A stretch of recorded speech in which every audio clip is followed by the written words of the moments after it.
आजकल husband wife के disputes बहुत बढ़ते ही जा रहे हैं और कोर्ट में डाइवोर्स से रिलेटेड केसेस की मात्रा दिन पर दिन बढ़ती ही जा रही है। ऐसे में वाइफ के पास राइट है कि वो अपने हस्बैंड से मेंटेनेंस क्लेम कर सकती है। सेक्शन 125 ऑफ सीआरपीसी और हिंदू मैरिज एक्ट के तहत वाइफ जो है वो अपने हस्बैंड से मेंटेनेंस क्लेम कर सकती है। अगर वो खुद को फाइनेंशियली सपोर्ट नहीं कर पा रही है, अपने आप को मेंटेन नहीं कर पा रही है, अपना खर्चा नहीं निकाल पा रही है, तो वो अपने हस्बैंड से मेंटेनेंस क्लेम कर सकती है। और अगर वाइफ के साथ बच्चे भी हैं और वो बच्चे अपनी माँ के साथ रह रहे हैं, तो ऐसे में बच्चों के लिए भी वो वाइफ मेंटेनेंस क्लेम अपने हस्बैंड से कर सकती है। लेकिन इस जो सेक्शन का बहुत ज़्यादा आजकल मिसयूज़ भी किया जा रहा है। बहुत सी वाइफ अपने हस्बैंड को और उसकी फैमिली को सिर्फ हैरेस करने के लिए सेक्शन 125 ऑफ सीआरपीसी का यूज़ करती हैं और अपने हस्बैंड्स के खिलाफ केस फाइल करती हैं।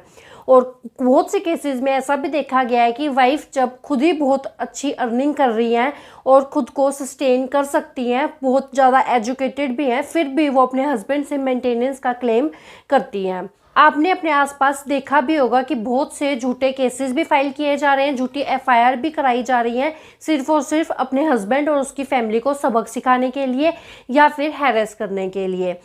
तो इस सेक्शन का भी बहुत मिसयूज़ किया जा रहा है और बहुत से केसेस में ऐसा देखा गया है कि जब वाइफ खुद फाइनेंशियली इंडिपेंडेंट है, अच्छा खासा कमा रही हैं और उनके हस्बैंड कम कमा रहे हैं, ऐसी सिचुएशंस में भी कई बार जो कोर्ट है वो हस्बैंड्स को मेंटेनेंस देने को कहती है।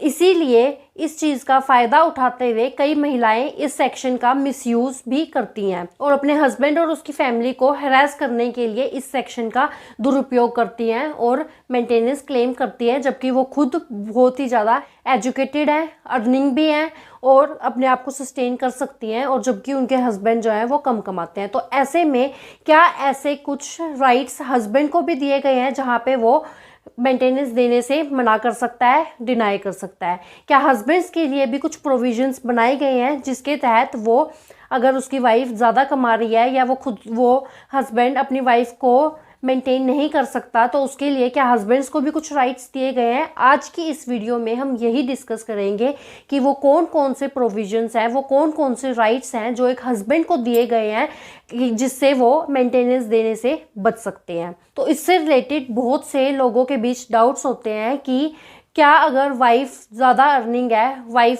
है और उसकी इनकम हस्बैंड से ज़्यादा है, तो क्या ऐसी सिचुएशन में भी हस्बैंड को मेंटेनेंस देनी होती है? और ऐसे भी कुछ प्रोविजंस है जिनको यूज़ करके हस्बैंड जो है वो मेंटेनेंस देने से बच सकता है। तो आज की वीडियो में हम यही सब डिस्कस करने वाले हैं। तो फ्रेंड्स, वीडियो में आगे बढ़ने से पहले अगर आपने हमारे चैनल लीगल स्टोर हाउस को अभी तक सब्सक्राइब नहीं किया है तो चैनल को सब्सक्राइब कर लें और नीचे दिए गए बेल आइकन को भी ऑन कर लें, क्योंकि लॉ से रिलेटेड ऐसी लेटेस्ट और इम्पोर्टेंट अपडेट्स हम आपके लिए लेके आते रहते हैं। तो फ्रेंड्स, वीडियो में आगे बढ़ने से पहले एक और इम्पोर्टेंट अनाउंसमेंट, अगर आपके जीवन में कोई कानूनी समस्या है और आप उसका समाधान हमसे चाहते हैं तो आप ऊपर दिए गए नंबर पे कांटेक्ट करके मुझसे और मेरी टीम से जुड़ सकते हैं और घर बैठे ही अपनी कानूनी समस्या का समाधान पा सकते हैं। तो फ्रेंड्स, बिना किसी देरी के शुरू करते हैं आज की इस वीडियो को।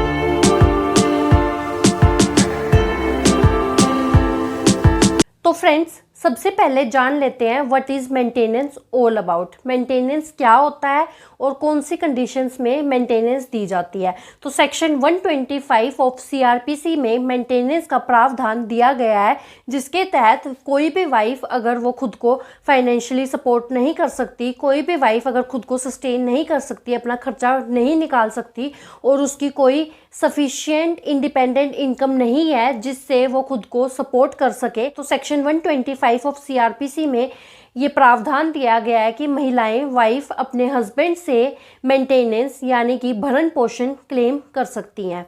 और अगर बच्चा भी वाइफ के साथ रह रहा है, अपनी माँ के साथ रह रहा है, तो ऐसी सिचुएशन में वो अपने बच्चे के लिए भी मेंटेनेंस क्लेम कर सकती हैं। ये तो है सेक्शन 125 ऑफ सीआरपीसी। और इसके अलावा section 25 of Hindu marriage act में भी मेंटेनेंस के बारे में बताया गया है। और बहुत से केसेस आजकल डाइवोर्स से रिलेटेड आ रहे हैं। ऐसे में वाइफ जो हैं वो इस सेक्शन का मिसयूज़ भी करती हैं सिर्फ और सिर्फ अपने हस्बैंड और उसकी फैमिली को हरास करने के लिए, उनके ऊपर दबाव क्रिएट करने के लिए, प्रेशर क्रिएट करने के लिए इस सेक्शन का मिसयूज़ करती हैं और मेंटेनेंस का क्लेम करती हैं। और बहुत सी सिचुएशंस में तो ऐसा भी देखा गया है कि हस्बैंड के ऊपर बहुत ज़्यादा एक्स्ट्रा बर्डन पड़ जाता है, हस्बैंड की इतनी इनकम नहीं होती है, फिर भी उसको अपनी वाइफ को मेंटेनेंस देना होता है, उसके ऊपर जो वाइफ है वो मेंटेनेंस का केस फाइल कर देती है। और आजकल जैसे कि महिलाएं खुद फाइनेंशियली इंडिपेंडेंट है, अच्छा खासा कमा रही हैं, फिर भी वो अपने हस्बैंड के ऊपर मेंटेनेंस का क्लेम करती हैं। बहुत सी सिचुएशंस में तो हस्बैंड की जो इनकम है वो वाइफ की इनकम से कम होती है, लेकिन फिर भी वाइफ अपने हस्बैंड के ऊपर मेंटेनेंस का केस फाइल करती हैं और ऐसे केसेस दिन पर दिन बढ़ते ही जा रहे हैं। तो ऐसे में हमारे कानून में कुछ ऐसे प्रावधान हस्बैंड्स को भी दिए गए हैं। हालांकि ये जो प्रोविजंस हैं बहुत ही लिमिटेड प्रोविजंस एक हस्बैंड को दिए गए हैं, जिनको यूज़ करके हस्बैंड जो है वो मेंटेनेंस देने से बच सकता है। लेकिन कुछ प्रोविजंस ऐसे हैं जो आप यूज़ कर सकते हैं अगर आपकी वाइफ भी आपके ऊपर मेंटेनेंस का केस फाइल करती है। तो वो कौन कौन से प्रोविजंस हैं जिनको यूज़ करके एक हस्बैंड मेंटेनेंस देने से बच सकता है, अब हम उन प्रोविजंस को डिस्कस कर लेते हैं। तो सीआरपीसी में सेक्शन 125 क्लोज 4 में कुछ ऐसे ग्राउंड्स दिए गए हैं, कुछ ऐसे प्रोविजंस दिए गए हैं जिनको यूज़ करके हस्बैंड अपनी वाइफ को मेंटेनेंस देने से बच सकता है। तो सेक्शन 125 क्लोज 4 ऑफ सीआरपीसी में ये जो ग्राउंड्स दिए गए हैं, अगर ये पर्टिकुलर ग्राउंड्स एग्जिस्ट करते हैं तो उस पर्टिकुलर केस में हस्बैंड्स जो हैं वो अपनी वाइफ को मेंटेनेंस देने के से बच सकते हैं। और हिंदू मैरिज एक्ट के सेक्शन 25 में भी इसके बारे में बताया गया है, इन सिचुएशंस में जो हस्बैंड है वो अपनी वाइफ को मेंटेनेंस देने से बच सकते हैं। तो अब हम उन प्रोविजंस को डिस्कस कर लेते हैं। तो सबसे पहला जो ग्राउंड है वो है एडल्ट्री। तो सेक्शन 125 का सब सेक्शन 4 में इसके बारे में बताया हुआ है कि अगर कोई भी वाइफ एडल्ट्री कमिट करती है तो ऐसी सिचुएशन में हस्बैंड जो है वो मेंटेनेंस देने से बच सकते हैं। कोई भी वाइफ अगर एडल्ट्रस रिलेशनशिप में है, यानी कि अगर कोई भी वाइफ फिजिकल रिलेशन बनाती है किसी और के साथ और हस्बैंड इस बात को कोर्ट में प्रूफ कर देता है, ये बात प्रूफ हो जाती है कि उसकी वाइफ एडल्ट्रस रिलेशन में है, एडल्ट्री कमिट कर रही है, तो ऐसी सिचुएशन में हस्बैंड्स को मेंटेनेंस नहीं देना पड़ता। कोर्ट जो है ऐसी सिचुएशंस में मेंटेनेंस नहीं दिलाती है। तो अगर आपकी वाइफ भी किसी एडल्ट्रस रिलेशन में है और अगर आपके पास उसके खिलाफ सबूत है तो आप कोर्ट में ये साबित कर सकते हैं कि वो एडल्ट्रस रिलेशनशिप में है और आप मेंटेनेंस देने से बच सकते हैं। और उसके बाद सेकंड जो ग्राउंड है वो है सेकंड मैरिज। तो अगर कोई वाइफ दूसरी शादी कर लेती है तो ऐसे में जो हस्बैंड है उसको मेंटेनेंस नहीं देना पड़ता। कोर्ट जो है ऐसी सिचुएशंस में हस्बैंड्स को मेंटेनेंस देने के लिए मना कर देती है। जैसे ही आपकी वाइफ सेकंड मैरिज करती है, दूसरी शादी करती है, तो उसका मेंटेनेंस लेने का जो अधिकार है, जो राइट है, वो वहीं पे ख़त्म हो जाता है। तो ऐसी सिचुएशन में हस्बैंड जो है वो बच सकते हैं अपनी वाइफ को मेंटेनेंस देने से। और जो थर्ड ग्राउंड है वो है डेजर्शन। डेजर्शन यानी कि परित्याग।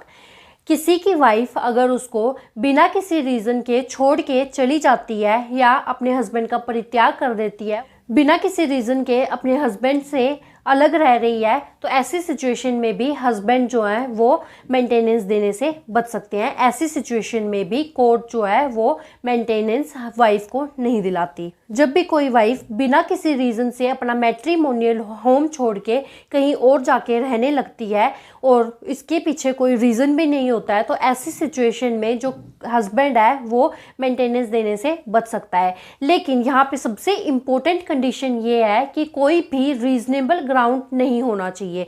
बिना किसी रीज़न के, कोई भी रीज़न नहीं है, कोई भी वैलिड रीज़न नहीं है और कोई भी वैलिड ग्राउंड नहीं है, तब अगर वाइफ हस्बैंड को छोड़ के चली जाती है तो सिर्फ और सिर्फ इसी सिचुएशन में जो हस्बैंड है वो मेंटेनेंस देने से बच सकते हैं। लेकिन अगर वाइफ कोर्ट में प्रूव कर देती है कि उसके पास कुछ वैलिड रीज़न था जिसके चलते वो घर छोड़ के गई है और अलग रह रही है, तो ऐसी सिचुएशन में आपको मेंटेनेंस देना होगा। तो डेजर्शन के केस में ये बहुत ज़रूरी है कि आप कोर्ट में ये प्रूव करें कि आपकी जो वाइफ है वो बिना किसी वैलिड रीज़न के घर छोड़ के गई है और अलग रह रही है। तो ऐसी सिचुएशन में आप ये प्रूफ करके मेंटेनेंस देने से बच सकते हैं। फोर्थ जो ग्राउंड है वो है म्यूचुअल कंसेंट।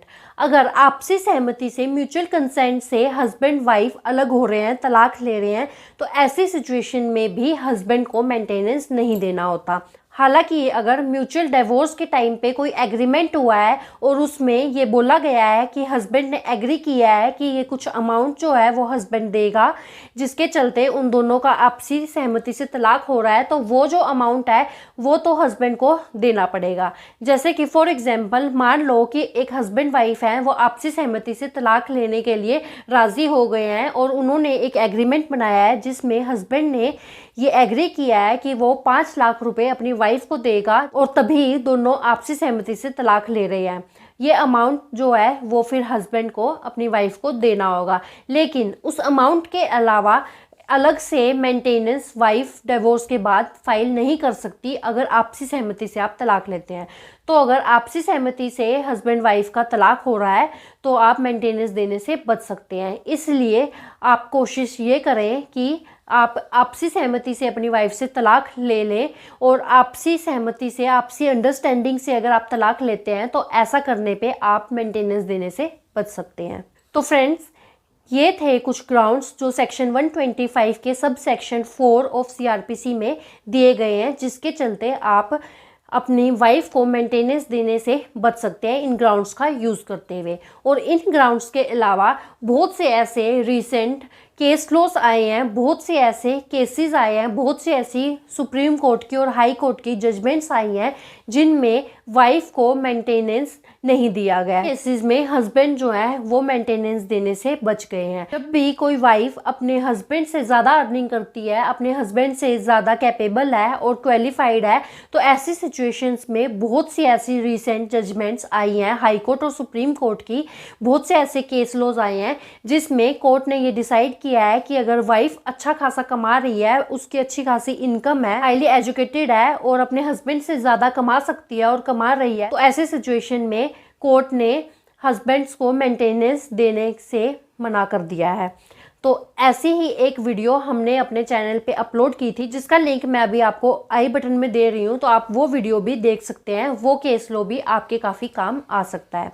तो फ्रेंड्स, आई होप अब आपके सारे डाउट्स क्लियर हो गए होंगे कि कौन सी सिचुएशंस और कौन सी कंडीशंस में हस्बैंड जो है वो अपनी वाइफ को मेंटेनेंस देने से बच सकता है। तो आई होप ये वीडियो आपको यूजफुल लगी होगी। तो अगर ये वीडियो आपको अच्छी लगी है तो वीडियो को लाइक करें, शेयर करें, और अगर आप चैनल पे नए हैं, आपने अभी तक हमारे चैनल लीगल स्टोर हाउस को सब्सक्राइब नहीं किया है, तो चैनल को सब्सक्राइब कर लें और बेल नोटिफिकेशन को भी ऑन कर लें। तो फ्रेंड्स, इस वीडियो में इतना ही। अपना कीमती समय हमें देने के लिए धन्यवाद।